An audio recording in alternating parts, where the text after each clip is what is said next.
Hello and welcome to Indus News Live from Islamabad. I'm Hira Mustafa with the top stories of this hour.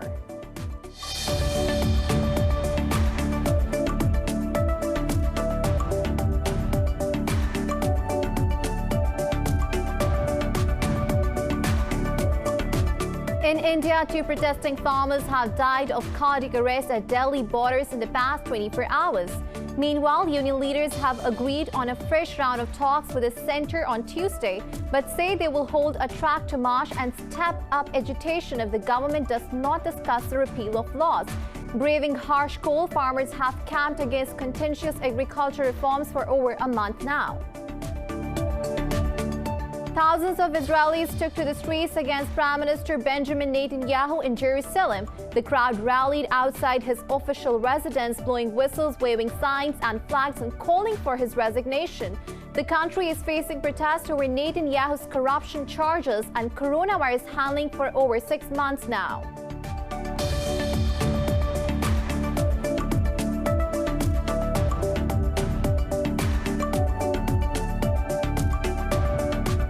Bangladesh is set to move 1,000 more Rohingya refugees to the remote island of Bhasan Char in the Bay of Bengal this month. Dhaka relocated more than 1,600 earlier despite calls from rights groups. Humanitarian workers say some of the Rohingya have been coerced into going to the flood-prone island.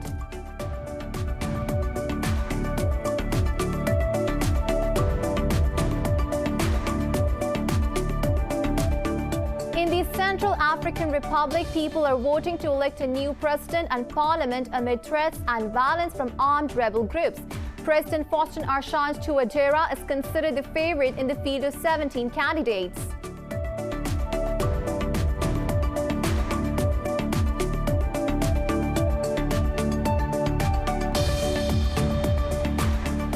The European Union is launching a coordinated vaccine rollout to fight COVID-19 and protect nearly 450 million people. Meanwhile, Canada is the latest country to report cases of the new variant first detected in the United Kingdom. In Pakistan, the virus has claimed 58 lives and infected more than 1,800 people overnight.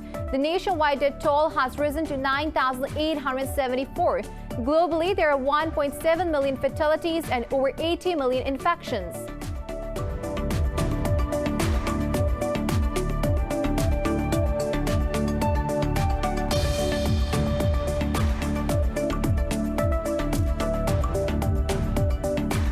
Pakistan trailed New Zealand by 401 runs at the end of the day 2 of the first test at Bay Oval in Mount Maunganui. The visitors ended day 2 at 30 for 1 after losing their opener Shan Masood for just 10 runs. Earlier, New Zealand were bowled out for 431 with Kane Williamson top scoring with 129 runs.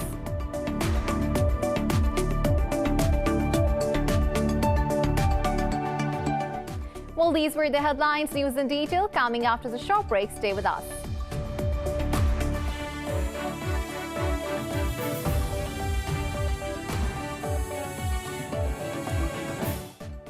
Welcome back. Now the news in detail. In India, 2 protesting farmers have died of cardiac arrest at Delhi borders in the past 24 hours. Braving harsh cold, farmers have camped against contentious agriculture reforms for over a month now. Meanwhile, union leaders have agreed on a fresh round of talks with the centre on Tuesday, but say they will hold a tractor march and step up agitation if the government does not discuss the repeal of laws. So far, 5 rounds of talks between the protesting unions and the government have failed. In another development, farmers from Uttar Pradesh are heading to New Delhi to join the demonstrations. Azad Jammu and Kashmir President Sardar Masood Khan has called on India to stop the use of force against Kashmiris. In a statement, he demanded India to pay attention to the legitimate call for the right to self-determination.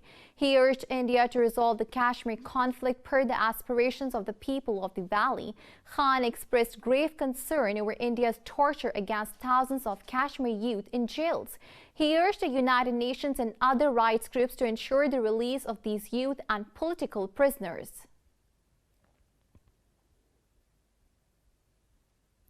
The European Union is launching a coordinated vaccine rollout to fight COVID-19 and protect nearly 450 million people.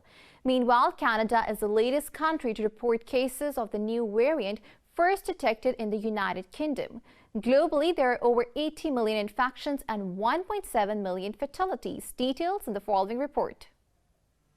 As the hopes of vaccine rollout provided some relief to people, new variants of the virus have created confusion and panic at the same time. In the US, scientists are analyzing the test results in California to see if the new strain has emerged in the country. Meanwhile, in Latin America, the second shipment of Pfizer vaccines has arrived in Mexico. And the World Health Organization says COVID-19 will not be the last pandemic the world witnesses. History tells us that this will not be the last pandemic, and epidemics are a fact of life. But with investments in public health, supported by an all-of-government, all-of-society, One Health approach, we can ensure that our children and their children inherit a safer, more resilient, and more sustainable world. In Europe, infections linked to the people who arrived from the UK were reported in Spain, Switzerland, Sweden and France. More areas across England have been placed under Tier 4 restrictions to curb the mutant virus, while Japan is set to ban most non-resident foreign nationals from entering the country for a month from Monday. Australia's largest city, Sydney, will find out early next week whether it will be allowed any public New Year celebrations. The Northern Beaches community, can I thank you again for your patience. I appreciate frustration levels will be increasing as we get closer to New Year's Eve and as the days of stay-at-home increase. We hope to have some clear information to everybody tomorrow or at the latest the day after on what New Year's Eve and the next few weeks look like for everybody, including those communities on the Northern Beaches. Elsewhere in Asia, China has reported 10 new imported cases and 12 locally transmitted infections on the mainland. South Korea's daily COVID-19 cases fell below 1,000 as the country struggles to contain the virus. U.S. President-elect Joe Biden has urged President Donald Trump to sign the $2.3 trillion COVID aid and spending package. In a statement, Biden described Trump's refusal to sign the bill as an abdication of responsibility. Said the bill was critical and needed to be signed into law immediately. He warned of devastating consequences if Trump continues to delay signing the bill into law. Calling the bill a disgrace, President Trump refused to sign it into law and asked the Congress for amendment. In a tweet, Trump said he simply wanted people to get $2,000 rather than the measly $600. The Labor Department's data shows around 14 million people will be affected if the president does not sign the bill. It will also trigger a partial government shutdown starting from Tuesday. Millions of government workers risk losing their incomes if Congress fails to agree to a stopgap funding bill before then. Now moving on to Pakistan, 58 more people have lost their lives to COVID-19 over the past 24 hours.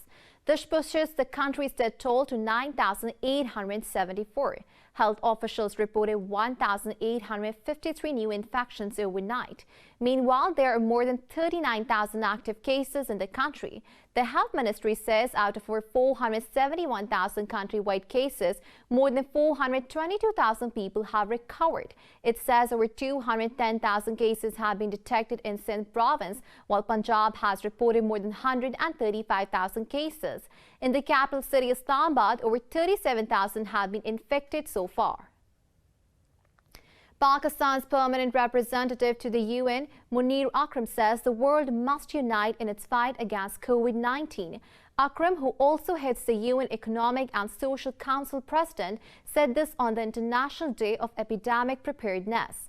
Akram urged the world to ensure adequate financial resources against epidemics. He said our response towards all epidemics must be of solidarity and international cooperation, and everyone should have access to vaccines. Meanwhile, in his message, the World Health Organization Director General said we all must learn the lessons that the pandemic is teaching us. Tedros Adhanom said all nations should invest in preparedness capacities and strong primary health care.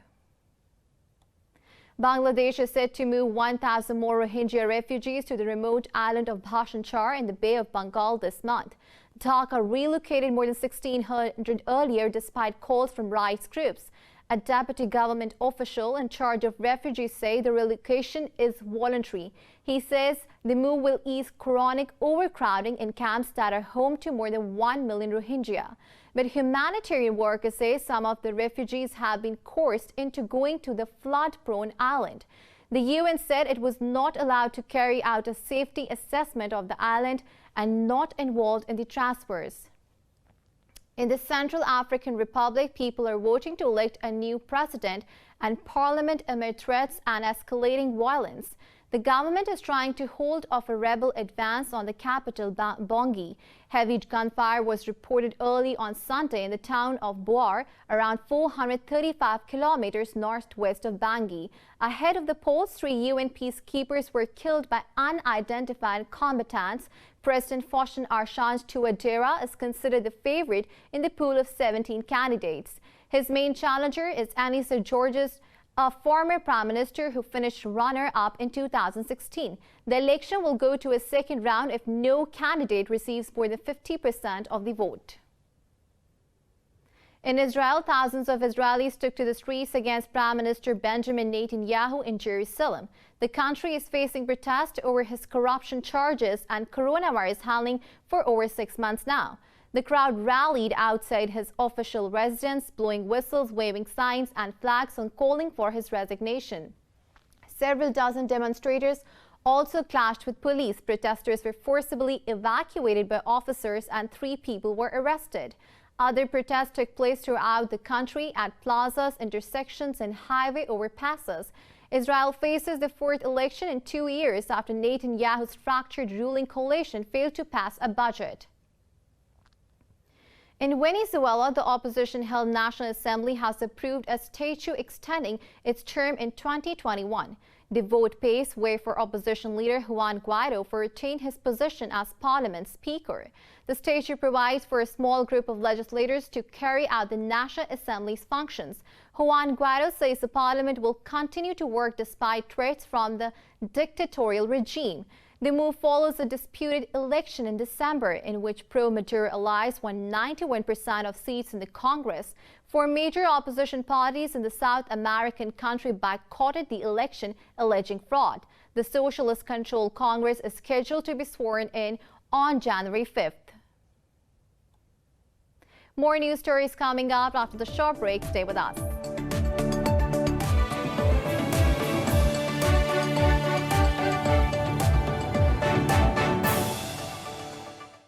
Welcome back, and now moving on to the United Kingdom. Prime Minister Boris Johnson has vowed to focus on levelling up the country after securing the post-Brexit trade deal. In an interview, Johnson said the deal will provide new legislative and regulatory freedoms. Johnson added that the big changes were coming and it was now the time to seize the opportunity of Brexit. He said his government has a very clear agenda to use this movement to unite and spread opportunity. Johnson said with animal welfare, data and chemicals were areas where the UK could diverge from EU standards. But fishermen leaders have accused him of caving in and sacrificing their interests to reach the agreement. Lawmakers will vote on the deal in Parliament on December 30th. In the U.S. state of Illinois, police have arrested a suspect after 3 people were killed in a shooting at a bowling alley in Rockford. The nighttime incident left 3 others injured. Talking to media, Rockford Police Chief Dan O'Shea said the investigation is still going on. O'Shea said the motive of the shooting was not clear yet, and investigators describe it as a random attack. Responding officers came to the scene. Calls were coming in. There was multiple victims. At this point, it's still an ongoing investigation. We do have 3 individuals that are confirmed deceased. We also have 3 confirmed other individuals that have received gunfire and are being treated at local hospitals. At this point, we have a person of interest in custody. In the U.S. state of Tennessee, federal agents are investigating over 500 leads and looking at charred sites of yesterday's explosion in Nashville. Talking to reporters, FBI Special Agent in charge Doug Korneski said investigators were working to identify what appeared to be human remains amid the wreckage. Korneski did not say if the remains belonged to the person behind what officials called an intentional act. He said the authorities were looking at a number of individuals in possible connection to the incident. Korneski added FBI's Quantico was also taking part in the investigation. The explosion at a motorhome left 3 people injured on Christmas Day. We can't confirm any individuals or anybody we've identified. Again, as we've mentioned, we have over 500 investigative leads, and we're following up on every one of those. So there are a number of individuals that we're looking at. So at this point, we're not prepared to identify any single individual. Archaeologists in Pompeii, the city buried in a volcanic eruption in 79 AD, have made an extraordinary find. They dug up a fresco shop that served up the ancient equivalent of street food to Roman passers-by. Details in the following report. Archaeologists have made yet another interesting discovery in the ancient city of Pompeii. Known as Thermopolium, Latin for hot drinks counter, the shop was discovered in the Archaeological Park's Regio 5 site. Traces of nearly 2,000-year-old food were found in some of the deep terracotta jars. It contained hot food, which the shopkeeper lowered into a counter with circular holes. This is an extraordinary find. We are in the Thermopolium of Regio 5, where excavations began 2 years ago, when we found only one side of the counter. A very beautiful counter, by the way, with a nymph riding a horse. Maybe this fresco was dedicated to a nearby fountain, because this Thermopolium was placed in front of a small square, one of the most beautiful squares of Pompeii. The front of the counter was decorated with brightly colored frescoes. Some depict animals that were part of the ingredients in the food sold, such as a rooster and 2 ducks hanging upside down. Archaeologists also found a decorated bronze drinking bowl known as a petera. They also dug up ceramic jars used for cooking stews and soups, wine flasks, and an amphora and some bones. Now we can start the analysis. The material inside the container to know their content, what type of food was solid, and what passers-by in Pompeii could buy, drink, food. A truly extraordinary evidence of the Mediterranean diet that we will know soon. Pompeii was home to about 13,000 people when it was buried under ash, pumic pebbles, and dust. It endured the force of an eruption equivalent to many atomic bombs. About 2/3 of the 165-acre ancient town has been uncovered. Amid a pandemic, a CHOLITA woman is lighting up the long hours of wait for her clients at a hair salon in El Alto, Bolivia. Find out how in this report. The coronavirus pandemic has ruined people's lives in different ways. But despite all this, hairdresser Gladys Espejo welcomes her clients by dancing to the traditional music of the Cholitas. She wears the traditional high bowler hat and puffed skirt. Espejo makes a difference by being the only Cholita woman to offer styling and hairdressing services in the outskirts of La Paz. My story begins with my grandfather because he made a foray into the art of hairdressing. Later, my father became a hairdresser 30 years ago, and I learned to cut men's hair because I cut my father's hair. In recent years, Bolivia's Cholitas are imposing new fashion and beauty standards in a country where they were once routinely stereotyped and discriminated against after being considered mates of the middle classes. A great majority of my clients are Cholitas who participate in different beauty contests. This makeup is important when the Cholitas show up to these events and want to win a title. Without a doubt, good makeup can cause a visual impact. The Cholitas hail from rural Aymara and Quechua communities. For generations, they were denied entry to certain restaurants, taxis, and even some public buses. Now moving on to Russia, thousands of lights have illuminated the capital, Moscow, ahead of New Year celebrations. State media says 1,000 Christmas trees were lit and 4,000 installations set up for this holiday season. With endless decorations and lights lining its streets, Moscow transforms into a winter fairy tale during the holidays each year. This year, despite coronavirus restrictions, a huge crowd gathered to admire the lights. Around the capital's famous landmarks, including Red Square, the Kremlin, and the world-famous Bolshoi Theater. The famous gum department store has also been decked out with extravagant decorations both inside and out. Pakistan's trade with African countries has increased by 7% this year. Advisor to Prime Minister in Commerce Abdul Razak Daud says trade rose to $4.18 billion in 2019 till 20. Daud said this was a result of Pakistan's Look Africa campaign. In an interview, he said Pakistan will participate in the International Khartoum Fair for the first time next year. The advisor said Islamabad will hold the Pakistan-Africa Trade Development Conference in Kenya next month.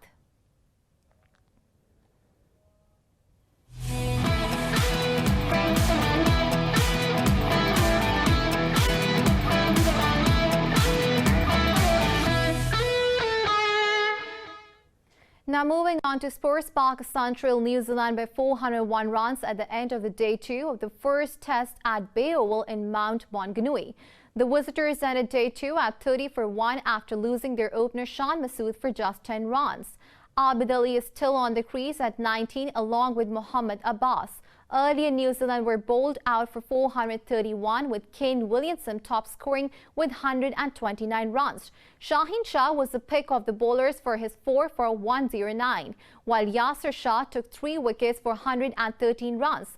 This is the first test of the 2-match series, with the second slated for 3rd of January at Hagley Oval in Christchurch. In cricket, India lead Australia by 82 runs in the second test of the 4-match series. The visitors were 277 for 5 at the end of the day 2 at Melbourne Cricket Ground. Skipper Ajinkya Rahane is still on the crease at 104 along with Ravindra Jadeja playing on 40. Earlier, Australia were bowled out for 195 after electing to bat first. Marnus top scored with 48, while Jasprit Bumrah sent 4 batsmen back to the pavilion. Australia are 1-0 up in the 4-match test series after winning the first test by 8 wickets. In League One, Nantes have appointed former France coach Raymond Dominic as their new manager until the end of the season. Dominic last managed France during the 2010 World Cup, where they crashed out in the first round. He also led France to the 2006 World Cup final, where they lost to Italy on penalties. The 68-year-old replaces Christian Gorkov, who was sacked earlier this month after a string of poor results. Nantes are 16th in the standings with 15 points, 3 above the relegation zone after 17 games. They next host 4th-placed Rennes on January 6th. Arsenal beat Chelsea 3-1 at Emirates Stadium to end their 7-game run without a win. With this win, the Gunners have climbed to the 14th spot, while Chelsea are 7th on the table. Alexander Lacazette and Granit Xhaka scored first-half goals to make the scoreline 2-0 at the interval. Bukayo Saka sealed 3 points for Arsenal in the 56th minute, with Tammy Abraham scoring a consolation goal for Chelsea near the whistle. In another fixture, Manchester City beat Newcastle United 2-0 at home. Ilkay Gundogan and Ferran Torres scored goals for Manchester City. A dog stole the show and the hearts of thousands of fans when it ran onto the field during a professional soccer match in Potosí, Bolivia. The pooch invaded the field running, jumping and moving his tail while holding a soccer cleat in his mouth. As the Strongest and the National were playing, players and the referee in the First Division game struggled to win back possession from the dog. The incident held up play for around 3 minutes. Finally, a player for home side National carried the animal off the pitch. In basketball, Minnesota Timberwolves beat Utah Jazz 116-111 at Vivint Smart Home Arena in the NBA. D'Angelo Russell scored 25 points for Timberwolves, while Malik Beasley added 18 points. In another fixture, San Antonio Spurs beat Toronto Raptors by 119-114 at AT&T Center. DeMar DeRozan top scored for the Spurs with 27 points, while Patty Mills added 21 for them. Fred VanVleet was in red-hot form from the Raptors, scoring 27 points with 3 rebounds. Russia says the ban from officials attending international sporting events is unacceptable and unclear. The Court of Arbitration for Sport ruled to keep in force sanctions against Russia for up to 2 years. In an interview, Foreign Minister Sergei Lavrov said Russia will draw all the right conclusions from the decision. But permission to have national symbols on sports uniform was a relaxation compared to the 2018 Olympics. The sanctions bar Russia from sending an official delegation to the rearranged 2021 Tokyo Olympics, the 2022 Winter Olympics and the 2022 World Cup, but allows Russian athletes to compete under a neutral banner.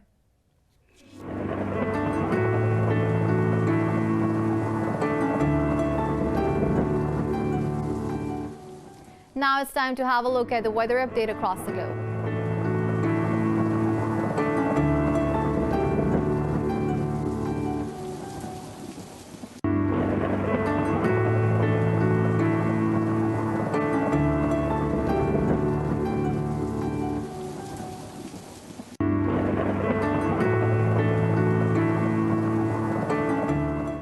For the latest updates, you can follow us on social media at Indus.News.